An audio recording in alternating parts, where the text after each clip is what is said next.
que sale. Bueno, buenas tardes con todos. Sean bienvenidos a esta escuelita que queremos tanto y ahí veo que están gente muy linda. Alcen la mano, ¿están contentos? Levanten la mano. ¡Eso! Y ahora se van a poner más contentos porque viene otra formación muy buena para nosotros, los amantes de la palabra de Dios. Así que gracias por esta aceptación y vamos a empezar. ¿Tienen los folletitos?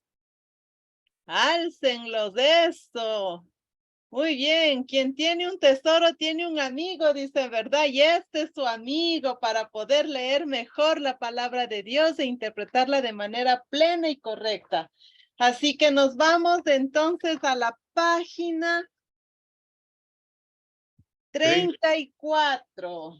Se me perdió, se me traspapeló a mí mi amigo.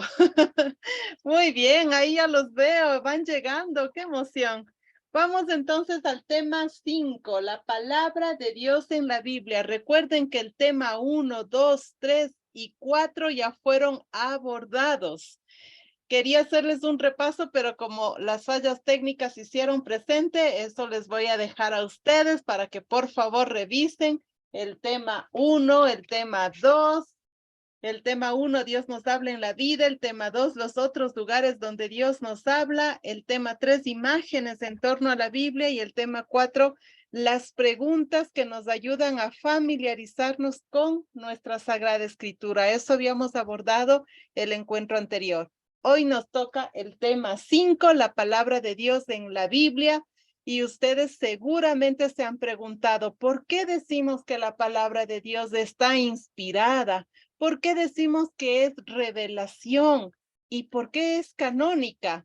Estas tres preguntas muy importantes vamos ahora a resolverlas y nos va a ayudar Padre Lauren. A él le toca, vamos a cambiar de voces un poquito y van a ver cómo les encanta esta parte del tema porque él lo aborda de una manera muy dinámica y bastante asequible. Padre Lauren, lo escuchamos para enriquecernos. Bueno, pues aunque tengo poquito tiempo, Katy me ha dado 5 minutos. Pues en la página 36, inspiración. Inspiración, revelación y canon. Son tres palabras que van muy unidas, muy tejidas entre ellas y las vamos a entender fácilmente. La Biblia es un libro inspirado. ¿Por qué decimos que es un libro inspirado? ¿Por quién está inspirado? Bueno, pues cuando alguien escribe un poema, una canción, dice que la inspiración le vino en la noche y escribió una canción, una poesía. ¿Quién le inspiró? Él no lo sabe. Las musas, dice, pero en la Biblia sí sabemos quién inspiró y fue el Espíritu de Dios, el Espíritu Santo. Pero ¿cuándo inspiró? Pues inspiró en 3 momentos. Cuando el pueblo de Dios vivía un acontecimiento, algunos sentían que era Dios el que les estaba salvando del faraón, por ejemplo. Otros decían, no, es que el faraón, el ejército no se ha dado cuenta que sube la marea. No, pero es Dios. No, todos los días sube la marea y ahora se hunden los carros del faraón. No, es Dios. Y la comunidad descubrió que era Dios el que les inspiraba en ese hecho. Pero luego cuando se reunían la comunidad y contaban aquellos hechos históricos, sentían que Dios estaba, su espíritu estaba en medio de ellos. Y cuando el escritor escribía esos hechos, a veces después de 100 años, 200, o como los evangelios, que se demoraron desde 30, 40, 50 años en escribirlos, la comunidad, el Espíritu de Dios inspiraba a la comunidad y al escritor. Inspirar. No son unas musas anónimas. Eso es inspiración. Dios no dicta como un parlante, pero sí está en medio de la comunidad inspirando, que es Él el que le acompaña, el que está en medio de ellos. Adelante. Sabemos lo que es inspiración, quién la hace y de dónde viene. Revelación. En esta inspiración, Dios en su espíritu revela, quita el velo, quitamos la cortina, entra el sol y descubrimos que el sol da luz y calienta. El pueblo de Dios entendió que en su vida Dios actuaba y le revelaba el sentido de los acontecimientos. Y así el pueblo de Dios descubría los planes de Dios para ese pueblo y para su vida. Y Dios se le iba revelando poquito a poco, como un gran maestro. Se iba revelando su plan salvador. Eso es revelación. Un poquito diferente de inspiración. Y vamos al siguiente. El canon. El pueblo de Dios, una vez inspirado y sintiendo que era Dios el que se revelaba en los acontecimientos, fue escogiendo los escritos inspirados, revelados, porque había muchos, pero había escritos que eran medio despistados y decían, no, esto no va a entrar en la lista de los libros inspirados y revelados. Pero además de lista, ven otra palabrita, medida. Medida quiere decir canon. Son la lista de los libros sagrados aceptados por la comunidad a través de los años como palabra inspirada y revelada. Pero además nos sirve al pueblo de Dios como medida para seguir descubriendo cómo Dios se revela y nos sigue inspirando el día de hoy. Porque a veces dicen, es que Dios me reveló. A ver. Vamos a medir con la vara de la palabra de Dios, de la Biblia, a ver si comparando con la Biblia, esas revelaciones que nos cuentan algunos se acogen a la medida de cómo Dios se revela en la Biblia. Y a veces la Iglesia dice, no, eso no corresponde a la Biblia. Esa, por ejemplo, María que dice que ustedes son pecadores, no es la María del Nuevo Testamento. Esa María que se ha revelado a doña Rosita, que dice que van a ir al infierno, no es la María del Nuevo Testamento. No, ¿ve? Es una medida, un criterio, la Biblia, para medir cómo Dios se puede seguir revelando hoy. Inspiración, revelación y canon. Colorín colorado. Algunos me dirán, pero ¿hay un solo canon? No, hay varios. En los protestantes tienen una lista diferente, pero eso ya es otro tema. O para sus preguntas. Adelante, Catita.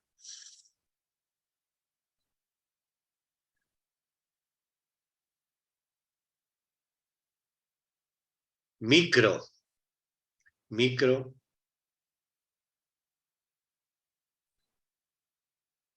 Perdón, que yo he estado hablando solita. Le estaba agradeciendo por toda esta riqueza que ha compartido con nosotros. Estos 5 minutitos fue muy fiel al tiempo, así que gracias. Nos hemos alimentado y miren, se multiplicó. El salón está pero lleno. Y el tema que nos ocupa, están con los libritos, ¿verdad? Ahora es géneros literarios. Vamos a la página 42. ¿Todos tenemos el librito? Muy bien, Padre Lauren también enseña su librito. Quien tiene un amigo tiene un tesoro y ustedes tienen ahí ese tesoro en las manos. Sáquele chispas, dialogue con su amigo para que le lleve a leer e interpretar de manera correcta los textos bíblicos. Géneros literarios, miren, todos los seres humanos de todas las culturas, de todas las edades, de todos los extractos sociales, hablamos y nos expresamos a través de géneros literarios. Y vamos a hacer ahora una muestrita. La medalla milagrosa tiene el micrófono apagado. Podemos ayudarles para que enciendan. Y necesito para esto un caballero y una dama. Pero rapidito, ya ven que el tiempo lo tenemos limitado. A ver, ¿quién es el valiente, caballero valiente que se pone ahí? Rapidito y una dama. Eso, miren, las mujeres valientes, eso, a mí me encanta, muy bien. Y este caballero, listo. La dama, ¿cómo te llamas? Mi nombre es Blanca. Tu nombre es Blanquita. ¿Y el del caballero? Mi nombre es Luis Carlos. Luis Carlos, muy bien. Blanquita y Luis Carlos, ustedes son los encargados de decirnos y de expresarnos a través de un cuento, de una canción, de un poema. Solo vamos a tomar los 3 porque tenemos mucho para expresar el amor, pero un amor muy particular, el amor de pareja. ¿De acuerdo? Así que piensen por un minutito, a mí Blanquita, ¿con qué canción me conquistaron? ¿Con qué canción expresaría yo el amor que siento hacia un caballero, el amor? Y Luis Carlos también va a decir, a ver, ¿con qué canción, con qué poema yo conquisté a la esposa? O me conquistó también, ¿verdad? O si no tengo ahora en mi mente esa canción, ese poema, tal vez un cuento que me anime y que a través de ese cuento exprese yo el amor. ¿Me hice entender? Sí. ¿Sí?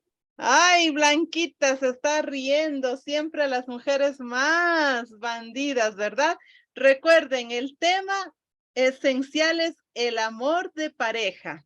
¿Cómo lo expresamos? Blanquita, ¿cuál eliges? ¿El cuento, la canción o el poema?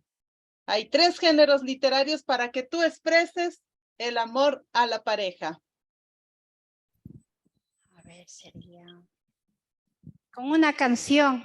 Ya, listo. Y Luis Carlos, ¿con qué género literario vas a expresar el amor que sientes para tu pareja? Igual una canción. Ya, y yo hago un poema, ¿ya? Listo. Blanquita, cántanos o recítanos o bueno, tú transmítenos a través del género literario que elegiste, la canción. A ver, sería el amor de Dios es maravilloso, así como Él nos ha dado el amor de Dios, así yo le amo a mi esposo intensamente. Ah, esa canción no me la sabía. Tienen que pasarme la letra, ¿eh? Muy bien. Pero así como amas a Dios, nos dice ella que la canción dice que también expresa el amor a su esposo, ¿verdad? Muy bien, ahora Carlos, Luis Carlos. Se me va la letra, se me va la letra. Tranquilo, hay tantas. A ver, acuérdate de Julio Jaramillo, le expresa el amor a flor de piel. Lo que me acuerdo. El amor es, dice, el amor es un paraguas para dos. El amor es un lugar donde solo cabe amar. Hasta ahí que me acuerdo.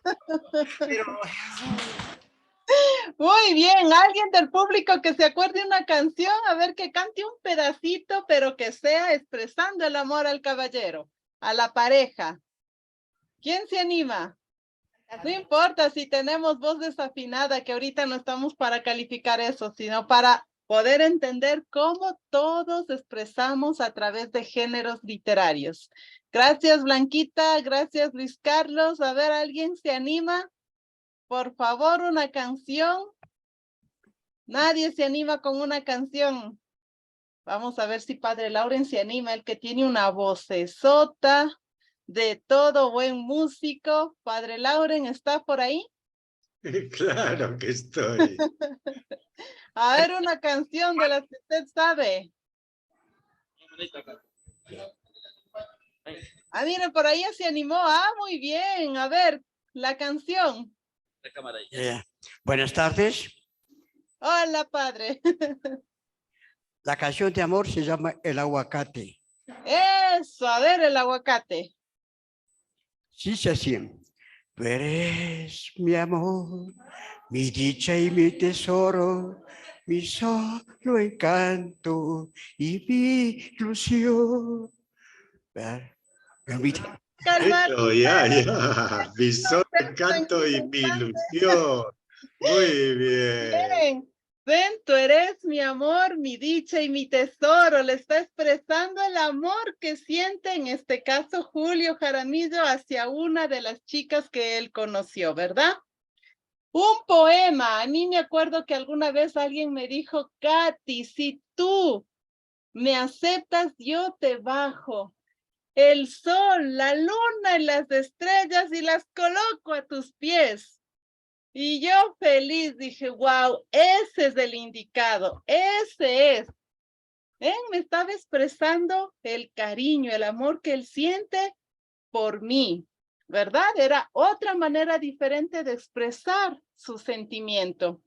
Padre Lauren, a ver, usted que sabe mucho de canciones, de poemas, pero ¿qué tal con algún cuento o con alguna manera de expresar el amor hacia una mujer? Hacia mi mamá. Cuando tenía Bueno, 10 años le compuse la siguiente canción. Solo les voy a decir la letra para que sea más rápido.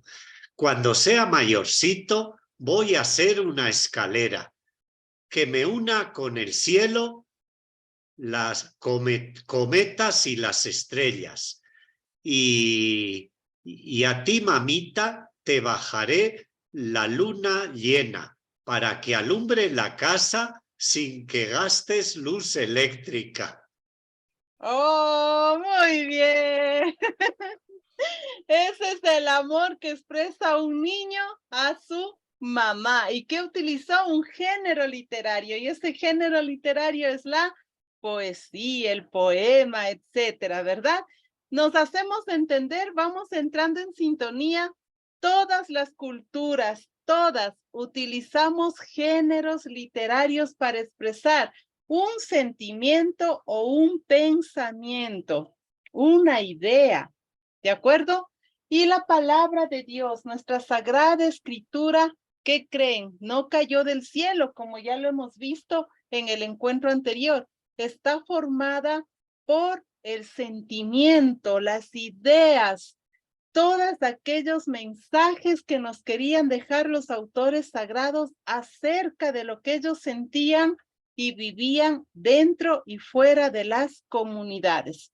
¿De acuerdo? Así que lo que tenemos que nosotros hacer hoy es un trabajo fuerte, pero a medida que vamos caminando, vamos a ir entendiendo y sobre todo mirando cuál es el género literario que debo aplicar. ¿Están conmigo entonces? Los géneros literarios son las diversas formas orales o escritas que tenemos todos los seres humanos para transmitir un pensamiento, una idea, un mensaje. Y esto depende de la época. No es lo mismo escribir una carta antes del COVID que después del COVID, ¿verdad? No es lo mismo, depende de la época. No es lo mismo tampoco al lugar al que yo me voy a dirigir. No es lo mismo Guayaquil, que es Ecuador, es verdad, pero está geográficamente en otro sitio y se visten de otra manera y hablan, se expresan de otra manera, ¿verdad? Ellos se expresan de diferente manera. A veces yo voy a Guayaquil y me dicen algunas cosas que yo, gracias a Dios, hablo español, pero no entendí nada. Porque ellos dicen al dinero, le hablan de una manera diferente, money. Money. Ah, la plata, sí. Una luca, una gamba. Vamos a comer. Bueno, no recuerdo ahora cómo dicen, vamos a jamar. Yo, ¿qué es eso? ¿Ven? Tengo que adecuarme y entender el significado de las palabras de los hermanos de Guayaquil, a pesar de hablar español, a pesar de estar en la misma época, pero hablan de manera diferente para expresar una idea, un pensamiento, un mensaje, ¿ya? Así que con esto vamos a ir ya a los textos bíblicos, a entrar en lo que son géneros literarios y recordar que todas las culturas utilizamos géneros literarios. ¿Y para qué me ayuda esto? De reconocer qué género literario está en el texto bíblico que yo voy a leer para superar la lectura fundamentalista. Esto sí, anoten, subrayen, en su librito está. ¿Para qué me ayuda a aplicar géneros literarios? No para complicarme la vida, sino para superar la lectura fundamentalista. ¿De acuerdo? Hay preguntas que a veces les hacen a ustedes y con una sola les voy a dar el ejemplo. Les dicen, oiga, en el Antiguo Testamento nos dice que Papito Dios creó a Adán y Eva, y ustedes dicen, sí, en efecto, así fue. Listo, y luego dice que tuvieron 2 hijos, se llaman Caín y Abel. Sí, claro, tuvieron 2 hijos. Caín mató a Abel. Perfecto, sí, Caín mató a Abel. Y entonces, ¿cómo se pobló el mundo? Quedaron solo Adán, Eva y Caín. Y entonces, ¿cómo se pobló el mundo? Y ustedes se quedan ahí como que, wow, y ahora en verdad, ¿cómo se fue poblando el mundo? ¿Qué pasó? A lo mejor Eva tuvo relaciones con su esposo, claro, con Adán, y de ahí tuvo a Sed, etcétera. Pero ¿y Caín? ¿No se pobló el mundo también a través de Caín? ¿Y con quién Caín tuvo hijos? Y empiezan, ¿verdad? Cuando no entendemos los textos bíblicos y no aplicamos géneros literarios, empezamos con estas preguntas sin respuesta. Porque recuerden, géneros literarios nos ayudan a superar la lectura fundamentalista. Y Génesis, tengo que aprender a leer, tengo que descubrir el género en el que está escrito y desde ahí dar respuestas a esas inquietudes. ¿Ya? Con eso les piqué, ¿verdad? Todos se quedaron, ¿y cómo se pobló el mundo? Pues de eso vamos a ir poco a poco, si entendemos bien los textos bíblicos. Ahora sí voy a permitirme compartir pantalla para ir con los textos. Mientras comparte pantalla, lectura fundamentalista es leer al pie de la letra, tal y como está escrito. Ahí tenemos los problemas que indicó Katy. Listo, bueno, tenemos en la Biblia muchos géneros literarios y formas literarias, pero nosotros hemos rescatado 6 géneros que son los que de alguna manera resultan más complicados.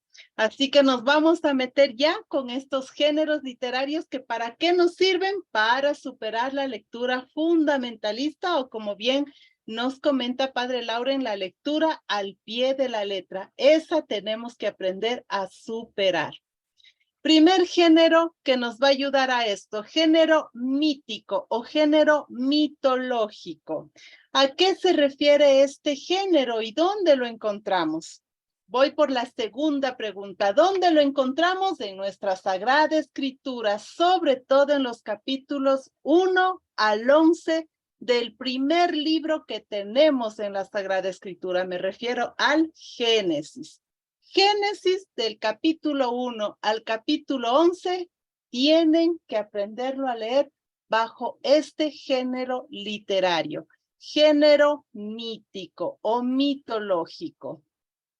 ¿De qué se refiere este género mítico o a qué se refiere o cómo leerlo? Género mitológico, por favor, primero a sacarnos de esa idea de mito versus verdad. ¿Quiere decir que el mito es mentira? No. Eso nos han vendido mucho, ¿verdad?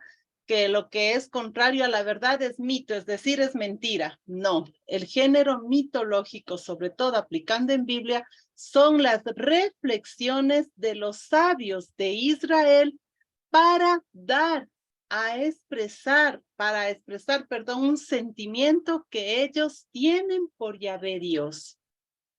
¿Sí? Son reflexiones de los sabios de Israel donde expresan los sentimientos de amor que tienen por Yahvé Dios.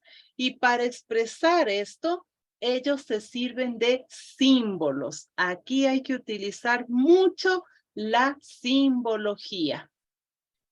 Este género mitológico, por ejemplo, lo tenemos en Génesis 1 y les voy a leer solo un pedacito. Miren, nos dice: al principio creó Dios el cielo y la tierra. La tierra era una soledad caótica y las tinieblas cubrían el abismo, mientras el Espíritu de Dios aleteaba sobre las aguas. Y dijo Dios, ahí tenemos que estar pilas. ¿Cuántas veces repite esta expresión? Y dijo Dios. Ustedes tienen eso como deber.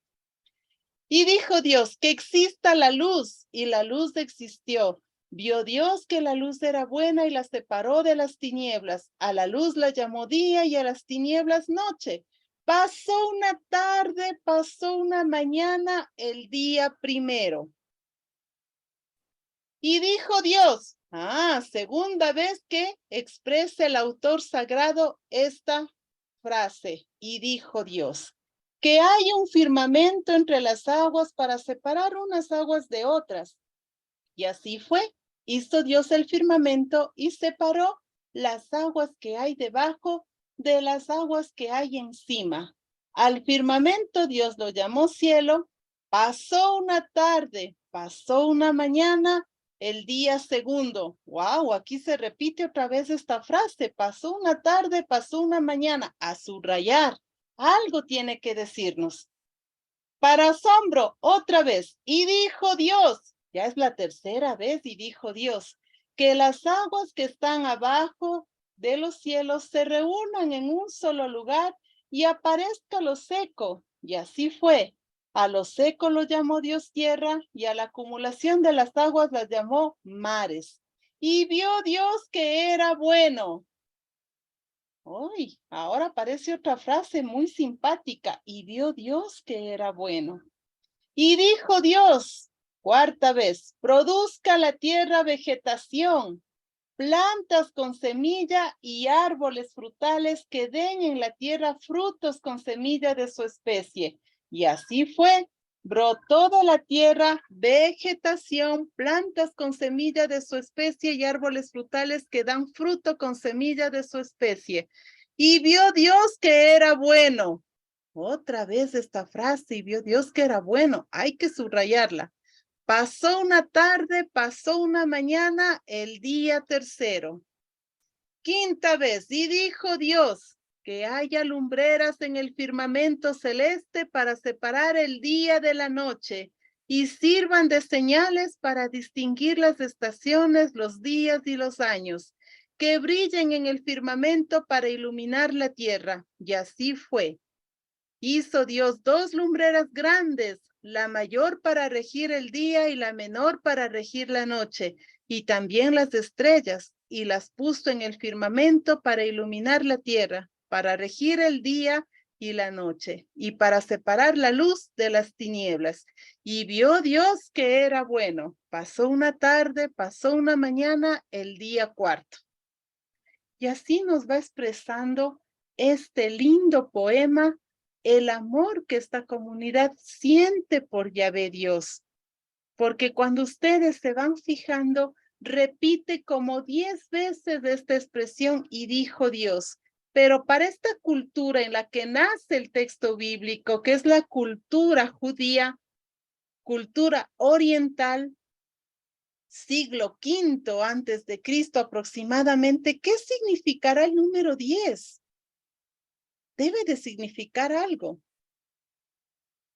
Y ahí nosotros vamos entrando en sintonía con el texto bíblico, porque vamos ya desmenuzando y vamos mirando otro detallito en el texto. Si ustedes se dieron cuenta, nos dice que en el día cuarto, ahí apenas Dios crea el sol, la luna, y en el día tercero, la vegetación. Pero si este texto fuese muy de leerlo fundamentalmente, ¿qué sería? Una mentira, ¿verdad? Ay, aunque ahorita utilicé términos muy atrevidos. Porque diríamos, la ciencia nos dice que las plantitas se alimentan del sol, porque si no, ¿cómo hace el proceso de la fotosíntesis? No puede existir una planta sin el sol, pero aquí en el Génesis nos dice, y palabra de Dios, esto hay que leerlo así, palabra de Dios de manera fundamentalista. ¿Y qué nos dice? Que en el día cuarto apenas aparece el sol. Entonces empezamos a hacernos cortocircuito en la cabeza y decimos, ¿y ahora quién dice la verdad? ¿La ciencia o la Biblia? Y nos metemos en problemas grandes y empezamos a decir, no, la Biblia es una mentira, porque la ciencia ya ha descubierto todos los pasos y nos ha dado las razones, etcétera, de que primero es el sol para dar lugar a la vegetación.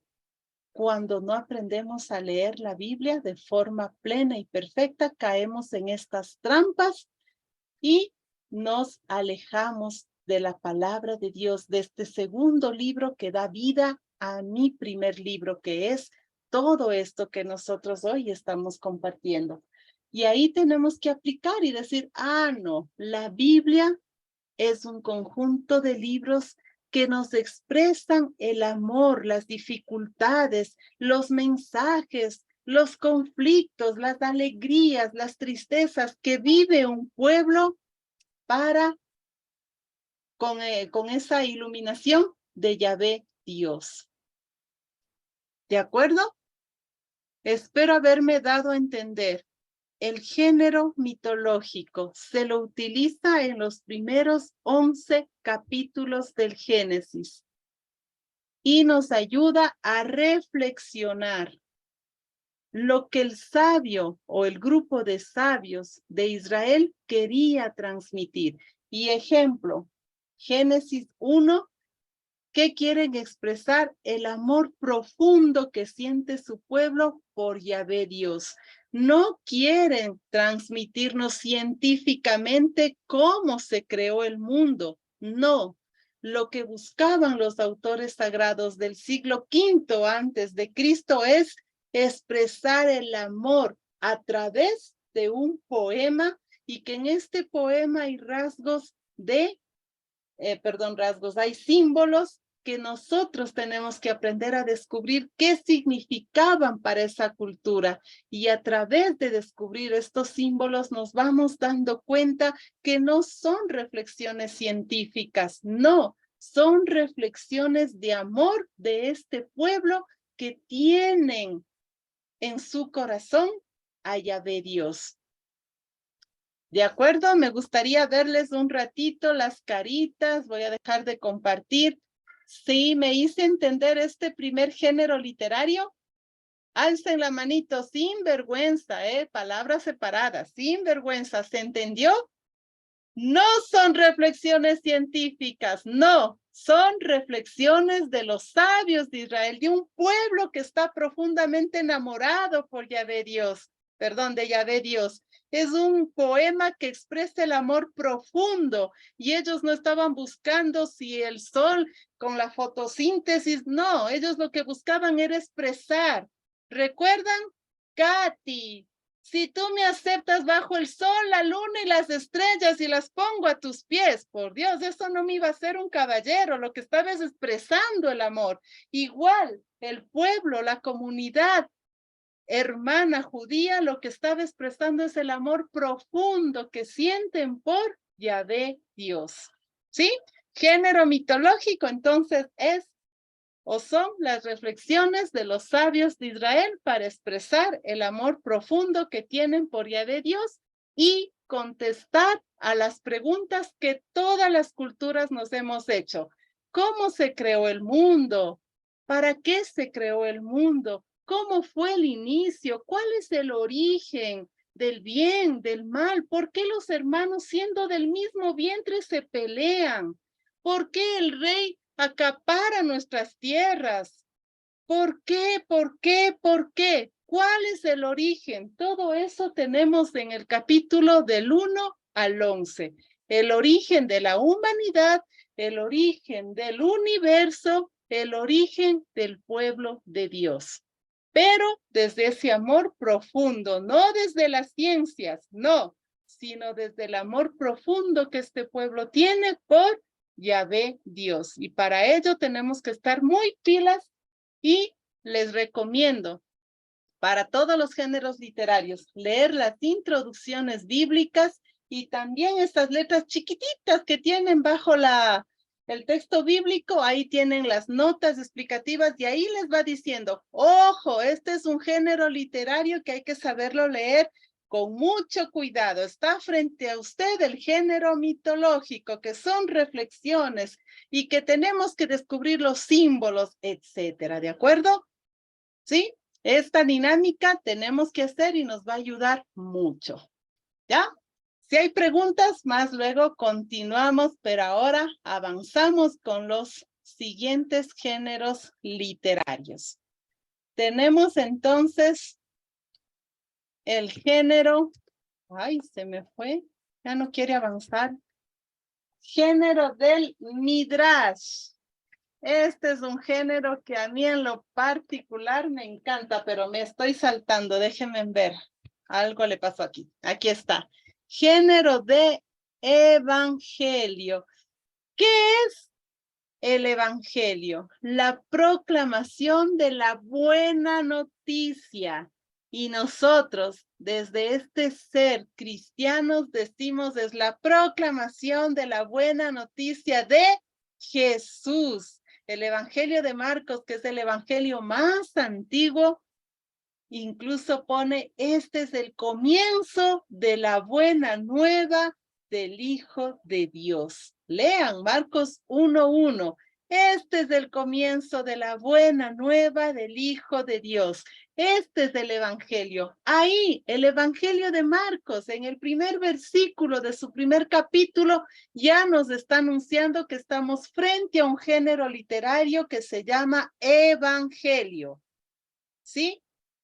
Por favor, los 4 evangelios que tenemos, Marcos, Mateo, Lucas y Juan, son la proclamación de la buena noticia de Jesús. Son los testimonios que tenemos acerca de la persona de Jesús de Nazaret, pero no son las biografías de Jesús de Nazaret, para nada. Por favor, esto tienen que ustedes ayudarse. Cuando voy a leer uno de los 4 evangelios o los 4 evangelios, etcétera, siempre tener presente, estoy ante un género literario que se llama evangelio, que es la buena noticia de Jesús, no la biografía de Jesús. ¿Sí? A veces nos meten en problemas cuando dicen, o sea que los 4 evangelios son la biografía de Jesús y ustedes se quedan pensando y de manera errónea dicen, sí, ahí está la vida de Jesús, entonces esa es la biografía de Jesucito. Y alguien que es más pilas y que le quiere hacer caer en ciertas cosas que tampoco las tiene claras, les dice, bueno, entonces, si es así, dígame, ¿cuál es el primer milagro de Jesús? Y usted rápidamente contesta, el primer milagro de Jesús, claro, las bodas de Caná. Pero eso es según la buena noticia de Jesús contada por una comunidad de Juan. Pero ¿y qué dirá Marcos?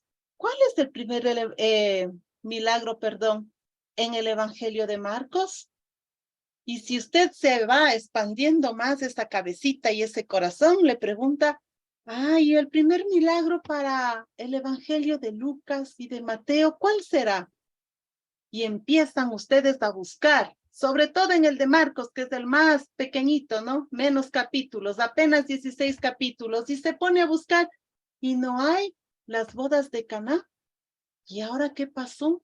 Si esto es la biografía de Jesús, ¿por qué no tiene Marcos algo tan importante y trascendental que es el primer milagro de Jesús y que según Juan es las bodas de Caná?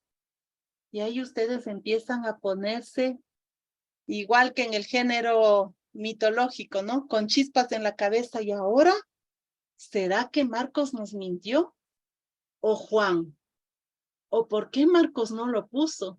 ¿Por qué Juan sí lo puso? Y empiezan, ¿verdad? Con un mundo de preguntas. Siempre que tengan este tipo de conflictos, por favor, recordar, estoy ante un género literario. Los 4 evangelios están cobijados en este género literario evangelio. Y esto no quiere decir que son la biografía de Jesús, para nada. Que sacamos datos de la vida de Jesús es muy diferente, pero el evangelio es la proclamación de la buena noticia de Jesús. ¿Sí? ¿Con esto estamos bien?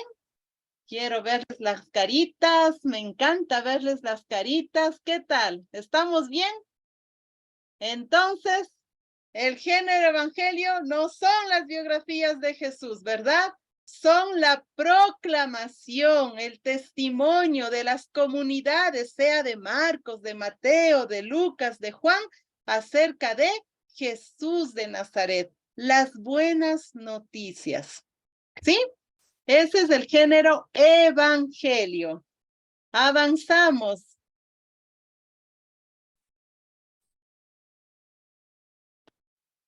Género evangelio, vamos al siguiente género. Ahora sí viene el género del Midrash. Miren, cada género tiene también dentro de sí otro género literario. Acabo de decirles que tanto Marcos, Lucas, Mateo y Juan, lo que conocemos como los evangelios, tienen este género literario que no son la biografía, sino es el anuncio, la proclamación de las buenas noticias del Hijo de Dios, etc. Y dentro de este género literario hay otro que se llama el Midrash. Sobre todo los evangelios de Mateo y Lucas utilizan este género. ¿De qué se trata el género del Midrash? Primero vamos a entender la palabrita. Midrash significa investigar, buscar. ¿Pero qué vamos a buscar? Quiero buscar en el Antiguo Testamento, porque yo soy judía. Vamos a imaginar, ¿no? Yo soy judía. Tengo la experiencia de Jesús de Nazaret. Él es la roca viva. Él es el Hijo de Dios. Él es la puerta, como nos dirá el Evangelio de Juan, ¿verdad? Él es todo. Él es el agua viva. Él es el pan. Él es mi Salvador. Pero como judía, también tengo una experiencia de un personaje importante. Moisés. Para un judío, uno de los personajes importantísimos es Moisés. Pero ¿y ahora cómo hago? Yo soy judía y sé que uno de los personajes importantes es Moisés. Pero entiendo que Moisés es importante, es el intermediario entre Dios y el pueblo. Pero Jesús ya no solo es el intermediario, Jesús es el Hijo de Dios. ¿Cómo hago para empatar esto? ¿Cómo? Y su comunidad, la de Mateo, tenían estas preguntas. Oye, nosotros somos judíos y siempre nos han enseñado que Moisés es importante en nuestra historia. Pero ahora abrazamos la persona de Jesús de Nazaret. ¿Y cómo hago para expresar que Moisés siempre será importante y tiene un lugar muy fuerte para nosotros en la historia? Pero que ahora debemos abrazar la persona de Jesús, porque Él es la salvación, Él es el Hijo de Dios. ¿Y qué hacen estas personas sabias, llenas del Espíritu Santo, que se inspiran, como nos decía Padre Lauren, empiezan a buscar en el Antiguo Testamento y dicen, sí, vamos a armar unos relatos bajo este género del Midrash, donde busca un personaje, ya lo tenemos, Moisés. Ese es un personaje importantísimo en el Antiguo Testamento y lo vamos de cierta manera, palabras actuales, a confrontar con la persona de Jesús de Nazaret. Y así nuestra comunidad, al momento de confrontarse, va a dar cuenta que Moisés sigue siendo importante y siempre va a ser importante en la historia del Antiguo Testamento, de la antigua alianza.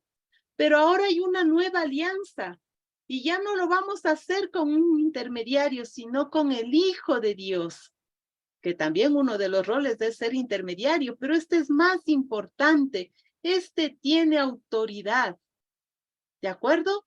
Y ahí empezamos a armar esta búsqueda en textos del Antiguo Testamento y se encuentran con algunos textitos y vamos a ver solo uno, pero para esto voy a compartir, a dejar de compartir pantalla esta de acá y vamos con otra que ustedes tienen en su folletito. Miren, ahí tienen ustedes el folletito. Estamos en la página 49, busquen ahí, tienen ustedes este gráfico y vamos a ver. Miren, según el Evangelio de Mateo, esta comunidad que estaba conformada por judíos, pero que abrazaron la nueva experiencia de Jesús de Nazaret y que tenían estas preguntas, ¿quién es más importante, Moisés o Jesús? Y en ese calor, en esas reflexiones de comunidad, bajo la inspiración del Espíritu Santo, van diciendo, sin duda alguna, Jesús, Él es el Hijo de Dios. Pero ¿cómo damos a conocer este mensaje? Y empiezan a buscar y se encuentran con este texto, uno de los tantos, ¿no? Éxodo 19:20. ¿Y qué hay en este texto? Los mandamientos. ¿Y quién es el personaje por excelencia? Moisés, él es el que sube la montaña, se queda ahí con Yahvé Dios y luego de un tiempo baja de la montaña y entrega los mandamientos. ¿A quién? A la comunidad, ¿verdad? Y todo esto en nombre de Dios. Así que en el Antiguo Testamento Moisés es importantísimo, es fundamental, porque es el intermediario entre Dios y el pueblo. Él tiene esta dinámica, sube a la montaña recuerden que simboliza el encuentro entre la divinidad y la humanidad. Y ahí está Moisés, representante de la humanidad, y Yahvé Dios, la divinidad. ¿Y qué hace? Darle las tablas de la ley. Todo esto con un género literario que hay que aprender a leer. No vayan a leerlo de una manera fundamentalista, ¿no? Hay que saber leer también este texto bíblico. Y Moisés, una vez que recibe los mandamientos, baja a la comunidad, al pueblo y los entrega. Él es el intermediario. Pero ahora tenemos un personaje mucho más importante que Moisés, Jesús. Jesús es la puerta de salvación. Él es al que esperamos. Él es el Mesías. Y empiezan, ¿no?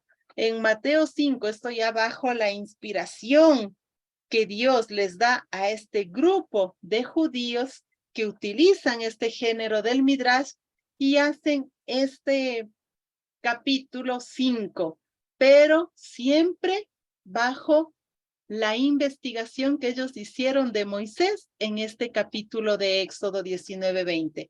Y ahí tenemos en Mateo 5 ya no los mandamientos, sino las bienaventuranzas. ¿Y quién es el personaje fundamental? Jesús de Nazaret. ¿Y Jesús solito sube a la montaña? No, Señor. Jesús sube con toda la comunidad, ¿sí? Con todos ellos sube a la montaña y ahí promulga las bienaventuranzas.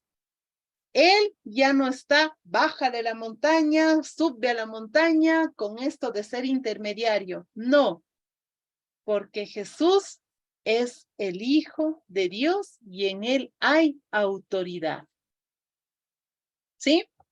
¿Estamos bien? Este género es un poquito complicado, pero ¿estamos bien? ¿Me di a entender o no? ¿Sí? Perfecto, muy bien. Ahora les invito a que ustedes en la noche o mañana con su familia lean también el primer capítulo de Mateo y lo comparen con la infancia de Moisés, es decir, Éxodo 1, Éxodo 2. ¿Recuerdan qué le pasa a Moisés? Y luego confrontan con qué le pasa a Jesús. Y eso es muy bonito y ahí van a ejercitar el género del Midrash. Hoy, porque no tengo tiempo, lo dejamos así como tarea para que ustedes hagan. Comparen Mateo capítulo 1 versus Éxodo capítulo 1. La infancia de un personaje importante en el Antiguo Testamento, Moisés, versus la infancia del personaje por excelencia, Jesús de Nazaret. ¿Ya? ¿Van a hacer eso? ¿Compromiso? Muy bien, compromiso. Háganlo, porque así nosotros nos enamoramos más, ¿verdad? Cuando nos interesa un chico, una chica, ¿qué hacemos? Enseguida empezamos a investigar qué color le gusta, qué comida le gusta, si le gusta el reggaetón, le gusta el vallenato, todo empezamos a investigar, ¿verdad? Hacemos, pero una investigación y a las mujeres esto nos cae muy bien. Investigamos todo. Pues lo mismo ustedes hagan con la palabra de Dios. Nadie ama lo que no conoce. Y si no conocemos las Sagradas Escrituras, ¿qué amamos? ¿Sí? Bueno, tenemos otros géneros literarios. Como les dije, voy a compartir pantalla. Y en estos ya no me detengo. Vamos a ir rapidito. Género del Midrash. Luego tenemos el género epistolar, esto es muy conocido para nosotros, incluso hoy nos enviamos cartitas a través de los medios de comunicación por excelencia que tenemos, pero utilizamos las cartas. Aquí una aclaración, las cartas, que es un género bastante utilizado sobre todo en el Nuevo Testamento, de los 27 libros que tenemos en el Nuevo Testamento, 21 libros son cartas. Y estas cartas tienen secciones. Una que conocemos como la sección doctrinal. ¿Qué quiere decir doctrina? Que eso no se puede cambiar. Términos muy actuales y suavecitos de entender. Ejemplo, Pablo dice, que Dios los bendiga en el nombre del Padre, del Hijo y del Espíritu Santo. Eso yo no lo puedo cambiar, es la fórmula trinitaria que nos sostiene. Eso es una doctrina. No puedo decir yo después, vayan y bauticen en el nombre del Padre, del Hijo y de Katy Esteves. No, eso es doctrina. Fórmula trinitaria, Padre, Hijo y Espíritu Santo. Este es solo un ejemplo. Y la otra parte, la exhortativa, donde Pablo nos llama la atención o les llamó la atención a las comunidades y les dijo, no se porten de esa manera. Ejemplo, a ustedes mujeres les digo que guarden silencio en la asamblea. ¡Wow! Y luego de eso nosotros hacemos palabra de Dios. Pablo dice, mijita, aquí que te calles, que guardes silencio en la asamblea. Si tienes algo que decir, o que quejarte cuando te mueras, le preguntas a Pablo, pero Pablo es el misionero por excelencia y él escribió en una de sus cartas, en Primera de Corintios, ahí está, vete a leer. Y uno se queda, Dios mío, o sea que Pablo no quería a las mujeres, ¿qué pasa? Pasa que no sabemos distinguir los géneros literarios. Y aquí estamos frente a un género, el epistolar. Y en este género, Pablo utiliza la doctrina y también la exhortación, que nos llama la atención y que nos motiva a cambiar de actitud para que la comunidad pueda seguir formándose y que como mujeres en esa comunidad de Corintio donde surgió un conflicto entre mujeres, por favor, eso se lo arreglen, pero cuando hay que formarse hay que guardar el silencio, no solo las mujeres, todos, para poder tener una formación digna de hijos e hijas de Dios, etcétera, ¿sí? Pero ahí está llamando la atención Pablo a ese conflicto que nació en esa comunidad. Y no hagamos de Pablo o le hagamos decir a Pablo que Pablo no quería a las mujeres y que nos mandó a callar. No, para nada. Hay que saber entender y jugar con los géneros literarios. Género profético. Este género está presente fundamentalmente en el Antiguo Testamento y ustedes tienen muchos ejemplos. Ahí tienen al profeta Jeremías, Amós, Oseas, etcétera. Son hombres y mujeres, porque también hubo profetas, aun cuando no lleve ningún libro el nombre de una mujer, pero existen, son personas bañadas del Espíritu Santo y que tienen un diálogo profundo con Yahvé Dios. Y ellos no hacen una profecía a nombre propio, sino a nombre de Dios. Y sobre todo, el rol fundamental es anunciar el reinado de Dios, denunciar lo que está en contra de este reinado y muchas veces consolar al pueblo. Y para ello nosotros necesitamos desvelar los símbolos que cobijan estos llamados, estos anuncios, estos oráculos. ¿De acuerdo? Y finalmente el género apocalíptico. ¿Qué significa apocalipsis? Revelación. Algo me va a revelar. La finalidad de este libro, que lo tenemos sobre todo en el Nuevo Testamento como libro, y ustedes saben, el Apocalipsis, pero también lo tenemos en el Antiguo Testamento, en Zacarías, en Isaías, y fundamentalmente en el libro de Daniel. La finalidad de estos libros no es darnos miedo ni comunicarnos del fin del mundo, no. Su finalidad es consolar y dar esperanza al pueblo fiel a Dios. Recuerden, finalidad, ¿avisarme el fin del mundo? No, es consolar y dar esperanza al pueblo fiel. Expresa el juicio de Dios sobre la historia y los dominadores que son la causa del sufrimiento del pueblo en el Antiguo Testamento y de las comunidades en el Nuevo Testamento. Y utiliza símbolos o imágenes impresionantes, pero que necesitamos aprender su significado. Vamos a descompartir pantalla, como dicen algunos. Un ejemplo chiquito, por favor. Vamos a Apocalipsis capítulo 1. Ojalá Padre Lauro tendría la Biblia ahí, pero sé que está ocupadito. Nos dice Apocalipsis 1, 12 al 16, 4 versículos. A ver si ustedes se dan cuenta de lo que pasa aquí. Nos dice, me di vuelta para mirar de quién era la voz que me hablaba. Y al hacerlo vi 7 candelabros de oro. Y en medio de los candelabros una especie de figura humana que vestía larga túnica y llevaba una faja de oro a la altura del pecho. Los cabellos de su cabeza eran blancos como la lana y como la nieve. Sus ojos eran llamas de fuego, sus pies como bronce en horno de fundición, y su voz como estruendo de aguas caudalosas. Tenía en su mano derecha 7 estrellas, de su boca salía una espada cortante de doble filo, y su rostro era como el sol cuando brilla con toda su fuerza. Me voy a detener ahí. Sigue todavía la dinámica, ¿no? Pero como no hay mucho tiempo, voy a compartir pantalla y vamos a ver este texto, pero ya decodificado. ¿Me hago entender? Ahorita leímos y decimos, pero ¿quién era ese? Que tenía una espada, que tenía llamas, que era viejo, porque dice que los pelos eran blancos, ¿verdad? Los cabellos eran blancos. ¿Quién será ese hombre? Por ahí alguno dice, es Jesús. Jesús, y Jesús sería viejito, pero si dicen las escrituras que murió a los 33 años, no debe de ser Jesús, y que tenía túnica larga, y que tenía estrellas, candelabros de oro, y Jesús no era pobre.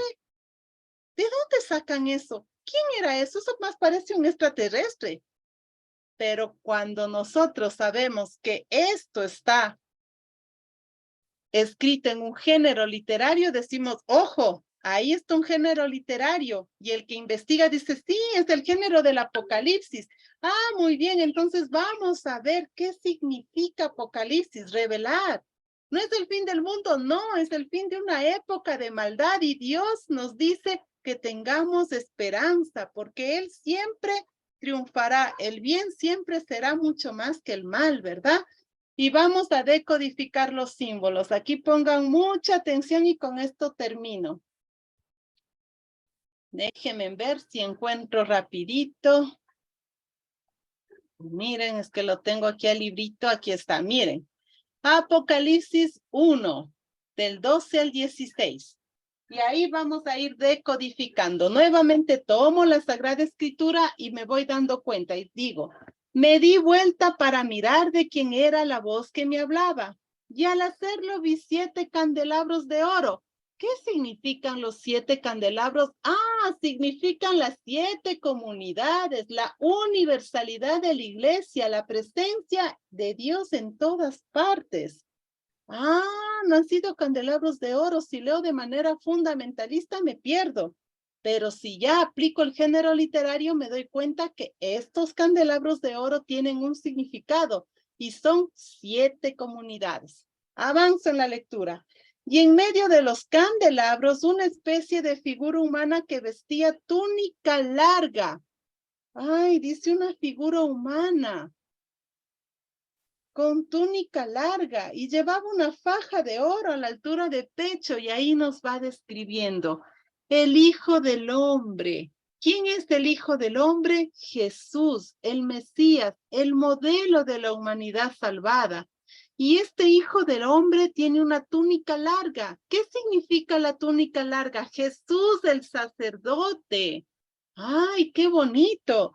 Cinturón de oro o coraza en algunas traducciones. ¿Qué significa? Que Jesús, el Hijo del Hombre, es rey.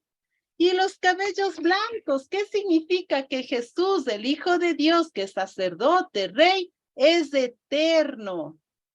Los ojos como llama de fuego, ¿le salen a Jesús de las iras? No, no es las iras, es la ciencia divina. Jesús puede verlo todo desde ese amor. Pies de bronce, ¿qué significa? Firmeza, estabilidad. Él no es cualquier blandengue, Él está en nuestra historia firme, estable, con voz fuerte, porque Él es poder, Él es majestad. ¿Recuerdan Génesis 1? Hágase, sepárese, produzca, júntense. Es la voz de Dios, pues Jesús, que es el Hijo, también tiene la voz fuerte y es majestad y poder. Y en fin, ahí van ustedes descubriendo los símbolos y se van dando cuenta que estas lecturas fundamentalistas, cuando no aplico los géneros literarios, me meten en problemas. Y qué bonito que ha sido darme tiempo para saber qué género literario está, cómo aplicarlo y ahí sí poder descubrir la riqueza de ese mensaje. ¿Estamos de acuerdo? ¿Se entendió algo?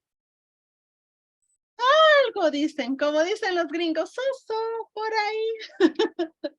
Este tema es un poco complicado, pero ustedes demuestren haciendo las tareitas, haciendo el ejercicio. Me dijeron que lea algo de Mateo 1, Éxodo 1. ¿Qué era eso? Género del Midrash. Ah, lo voy a hacer. Luego voy a leer Génesis 1. Claro, y voy a resaltar las frases que se repiten. Y en verdad estamos ante una comunidad que tiene un himno de amor hacia Dios. Y vamos donde los profetas. Ah, no, los profetas no es que decían lo que ellos querían. No, los profetas están bañados de esa experiencia de Dios y anuncian, denuncian, consuelan. Y ya me di cuenta que Pablo no es que está en contra de las mujeres, no, hay que entender y hay que leer bien. Y eso es una exhortación, está comunicando que hay que cambiar esa actitud de las mujeres que dieron un problema en una comunidad determinada, pero no es que les está diciendo a todas las mujeres de todas las comunidades del mundo entero que se callen, no, para nada. Y luego voy al evangelio. Ay, ahora sí recuerdo que Katy me dijo que el género evangelio es la proclamación de la buena noticia y no la biografía de Jesús de Nazaret. Y así voy recordando paulatinamente y que en la Biblia hay el género de las fábulas. Claro que hay las fábulas. Adivinanzas también hay. ¿Recuerdan? ¿Sí recuerdan a quién le hicieron? A Salomón. No, perdón, no es Salomón. ¿Cómo es el del cabello largo, padre Lauren? Se me va el nombre del que se ponía Pantene para tener esos rizos y ese cabello largo y que luego vino Dalila y le cortó el cabello al pobre. Sansón. Sansón, el gran Sansón. Él también les dice, si me adivinan esto que les voy a decir, ahí que estaba utilizando el género de la adivinanza. Hay fábulas, hay poemas, hay cantos, hay himnos, hay mucho, pero ustedes con que aprendan al menos de estos 6 géneros literarios, créanme que van a ayudarse a dejar de leer de manera fundamental y pasar, madurar ese proceso, hacerlo para poder entender mejor el texto bíblico y que sea alimento para mí, para esta mujer del siglo XXI que trabaja aquí y ahora, con un mensaje que me da la Sagrada Escritura, pero que es vida aquí y ahora. Muchas gracias. Cualquier pregunta, por favor, escriban. Ustedes tienen el folletito, ahí detrás están teléfonos, correos electrónicos, de todo. Así que hagan preguntas.